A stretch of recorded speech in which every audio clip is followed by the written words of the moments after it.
সম্মান দিল ওই তামাম ভাইপো এইরকম দশের সমাজে যেন মান সম্মানটা পায় এইটুকুই আমি কামনা রাখলাম। যা ঠাকুর মশাই তুমি ভালোবাসো, যে প্রেমের ছিপ তুমি ফেলেছ সব ভুলেছি। আমি ধোপানির মেয়ে গো, নাহি কি তোমার জানা,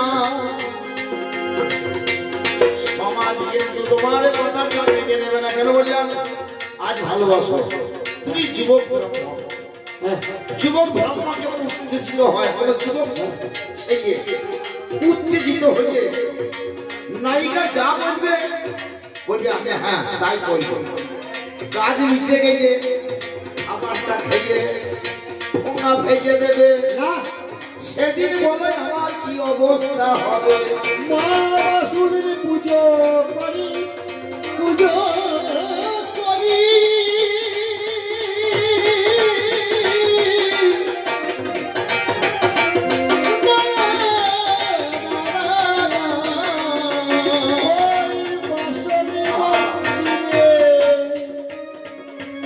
সত্য কথা তোমায় আজি বলি প্রকাশ করে, কিন্তু তোমার রূপে মুগ্ধ হলাম আমি।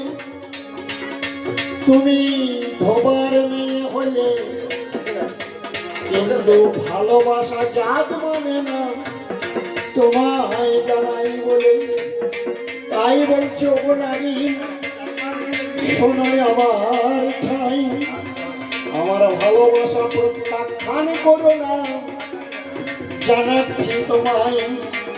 ঠাকুরমশাই বলল আমাকে যদি সমাজ, ঠাকুরমশাই বলল রজনী ভেবো না, আমি বাসুলি মায়ের পূজারী ব্রাহ্মণ, মায়ের পূজা করি। মাননীয় প্রদীপবাবু, আমি ছিপ ফেলি, মাছ ধরা আমার নেশা নয়। আমার নেশাটা কি জানো? তোমার মতন এমন পবিত্র নায়িকা, এই নায়িকাকে নিয়ে আমি যুগলে বসে সাধনা করব। বাহ, কারণ সাধনা করতে গেলে যুগলে বসে করতে হয়। যুগল ভজন না জানে যে জন্য তার কি জীবনের রাস, তার বেঁচে কি বা ফল পড়াই মঙ্গল পাইবে চন্দ্রীরাস। যুগলে বসে করিব ভজনা গো, সোনর আমি তুমি, যুগলে বসাইয়া সাধনে করিব সময় আমার। আমি যে ধোপানির মেয়ে,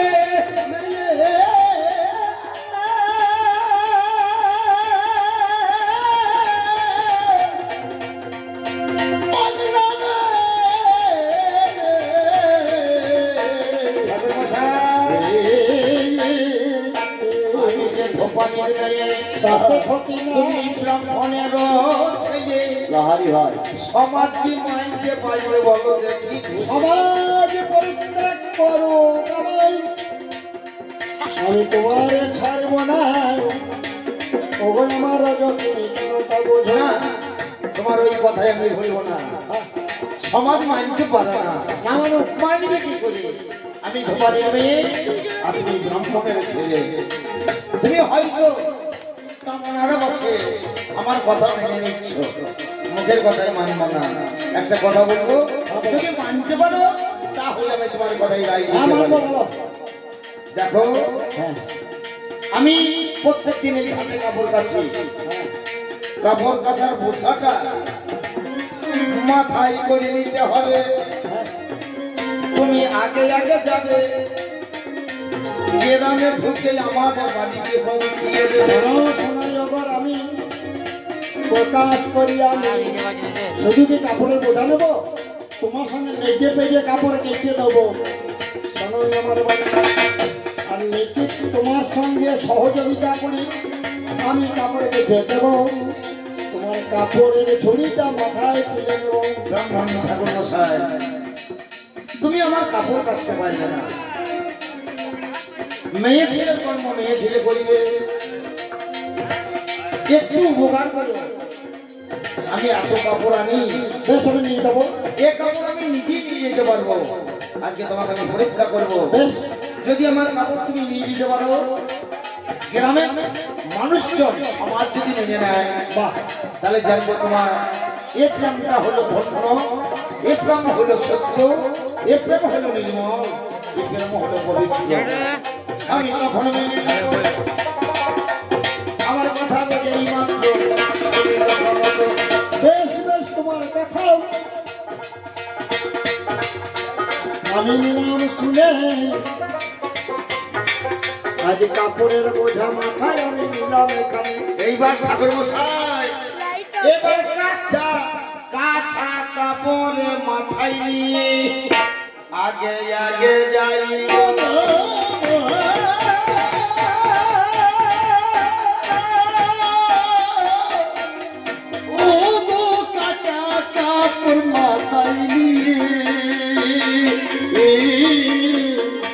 আগে আগে যায় কাপড়ি বোঝা নিয়ে ঠাকুর আগে আগে যাই, মনে মনে আর কাপড়ের বোঝা নিয়ে আগে আগে যায় আমার পিছনে যাই ধোপানি দেখিবার পাই, আর পিছনে যাই ঠাকুর দেখিবার পায়ে ওরে ধন্য তুমি নায়কে হলে, ধন্য তুমি গানকে হলে, আরে ধন্য তুমি নায়কে হলে, ধন্য তুমি নায়কে হলে।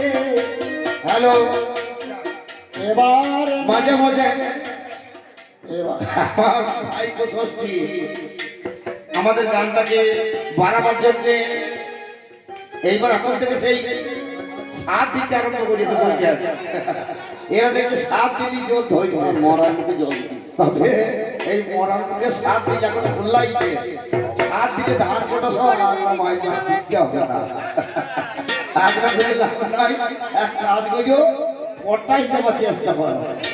আচ্ছা গোবিন্দের কাছে কামনা করি নানোর উৎসাহ গ্রামে হলো কোন সময় নানোর শিল্পীদের জীবন হলো অকাল মৃত্যু। এই এত আমরা চিৎকার করি, কখন কি যে বুঝে যাবে কেউ বলতে পারবে না, তবে মরলেও আমাদের জীবন ধন্য। এই আনন্দটা আমরা যত রোজগারই করি পয়সায় মিলবে না। আমাকে যে আনন্দ দিল আমি গোবিন্দের কাছে কামনা করি, হে ঠাকুর আজকে এই যে মায়ের আসরে আস্তে আস্তে প্রোগ্রাম বাড়ছে, এবছর হয়তো 2 দিন হলো, সামনের বছর যেন 4 দিন হয়, এইটুকু কামনা রেখে আমি আমার মায়ের কাছে প্রার্থনা রেখে আমি আমার গানের কথা ফিরে যাই। ঠাকুর মশাই আজকে আমার কাঁচা কাপড়ি মোছা নিয়ে নগর মাথায় করে গেলা, মনে মনে আর কাপড়ের বোঝাই নিয়ে আগে আগে গেল।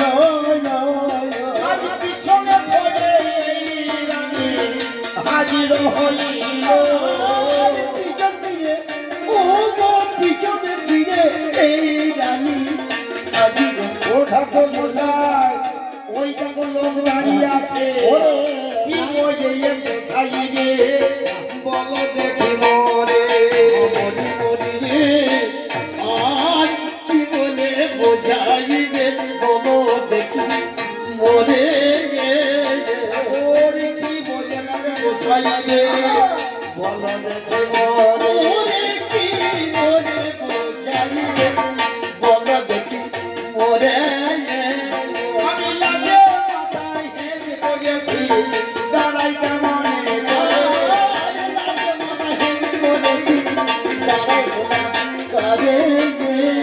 একবার চলো ঠাকুর তুমি চলো ঘরে, আর চলো ঠাকুর তুমি চলো ঘরে, একবার চলো ঠাকুর তুমি চলো ঘরে, চলো ঠাকুর তুমি চলো ঘরে, একবার দেখিবে সবাই নজর করে চলো ঠাকুর তুমি চলো ঘরে। নানুর গ্রামের পণ্ডিত সমাজ, নানুর গ্রামের পণ্ডিত সমাজ খবর পেয়ে গেল, আরে চন্ডী ঠাকুর ধোবার মেয়ের পিড়িতে পড়ল, কাপড় বোঝা মাথায় করে পিছন পিছন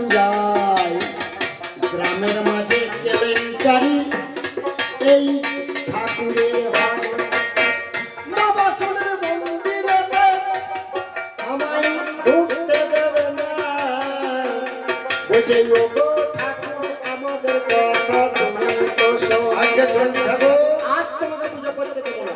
চণ্ডী ঠাকুর এই রানী রজগণীকে কেন গ্রহণ করলো? স্বাদ মেটানোর জন্য নয়, এই নারী হলো তার সাধনার বস্তু। সাধনার বস্তু হলো এই রানী। আপনারা জানেন চণ্ডীদাস বলল আমি রানীকে গ্রহণ করেছি, কিন্তু আশা পূরণের নয়, এ আমার সাধনা বস্তু। যাইবি দক্ষিণে দাঁড়াবি পশ্চিমে বলিবি পূর্ব মুখে, সাপেরই মাথায় ঢেকের নাচাবি তবে তো রহিবি সুখে। রাধিবি বাড়িবি ব্যঞ্জন বাটিবি হলুন না লাগিবে গায়, অমিয় সাগরে স্নান করিবি চুল না ভিজিবে তাই। রাধিবি বাড়িবি ব্যঞ্জন বাটিবি হাড়ি না ছড়িয়ে এপারও হাড়ি না ছুঁইবে তাই, এপার ওপার সাঁতার কাটিবি চুল না ভিজিবে তাই।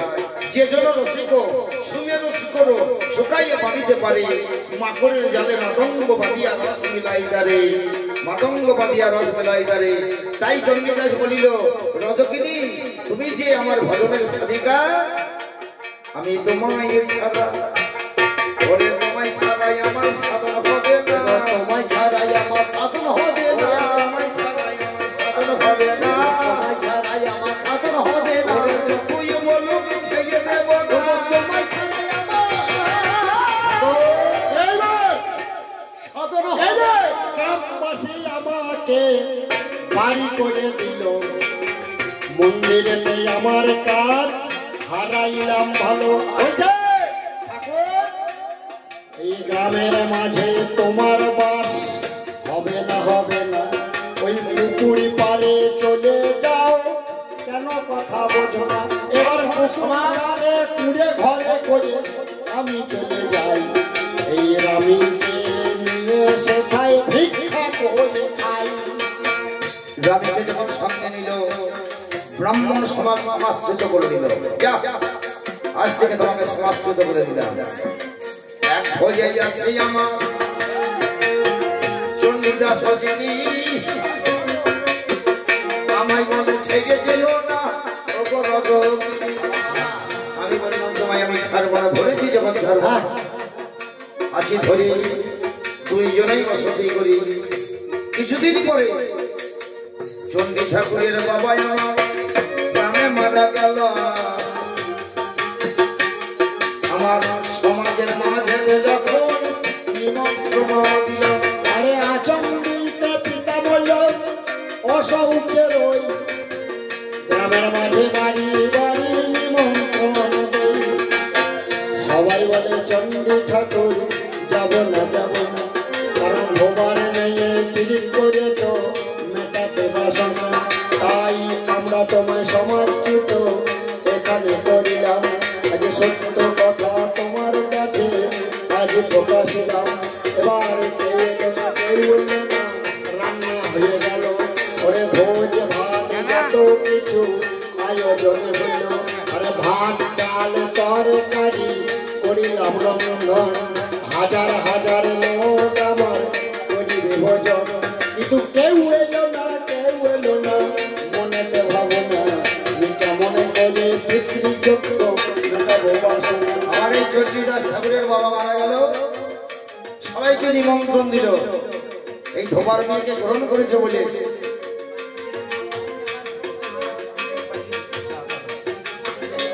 চণ্ডী ঠাকুর রান্নার জোগাড় করেছে, নিমন্ত্রণ দিয়েছে তো জোগাড় করেছে, কিন্তু কেউ এলো না। কি করবে? ওই খাবারগুলো নিয়ে মাটিতে খাল করে চণ্ডীদাসের খাবার খানি মাটিতে পুঁতিল। ওরে চণ্ডীদাসের খাবার কানে মাটিতে পুঁতিল। চণ্ডীদাসের আয়োজনে খাবার মাটিতে পুঁতিল। মরি মরি রে আর চণ্ডীদাসের খাবার আয়োজনে মাটিতে পুঁতিল। এবার চণ্ডী ঠাকুরের সাধনাতে উপনীত হল। আরে চণ্ডী ঠাকুর চণ্ডী, ও গো চণ্ডী ঠাকুরের খাবারের জায়গায় উপনীত ওই বাসুরি মায়ের কাছে বলো, মা হলো ও মা, আমি তোমার সাধনা করি। আজ রজনীকে আমি সাধনার জন্য নাই বলো 10টা হাতে আমার বাড়ে করে জোগাড় করে দিল। 10 হাতে সবাইকে দেয়, দেখিবারে পায় ব্রাহ্মণে দেখে তারা ধন্য হয়ে যায়। বলেই ওগো চন্ডীরা কি আগে বলবো মোরা, তোমার মতনই আমার সাধক নাই আলাদা না। এইখানে রানীকেই আমার চন্ডীদাস দিল, বাসুরি মায়ের এই আমার যোগে বসিল। যুগলে যুগলে আমার করেছে দর্শন।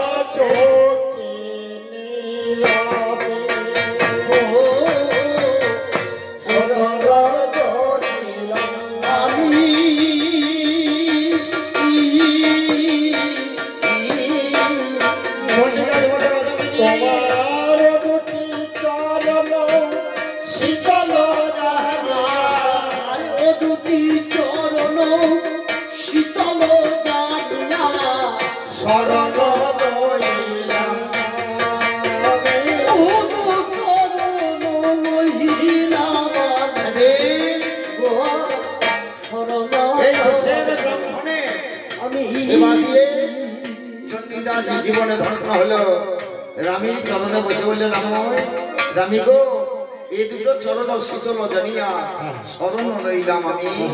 রামী পরে না ভাবিও তুমি রজকি প্রেম নিকশিত হেম কামগন্ধ নাহি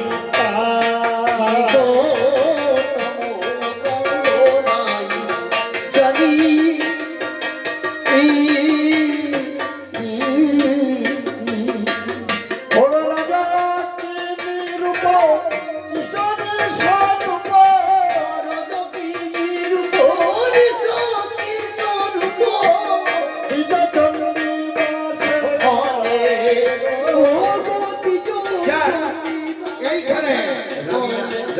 চন্ডীদাস আবার যুগলে বসে গেল, বাসুরি মায়ের মন্দিরে উপনীত হলো।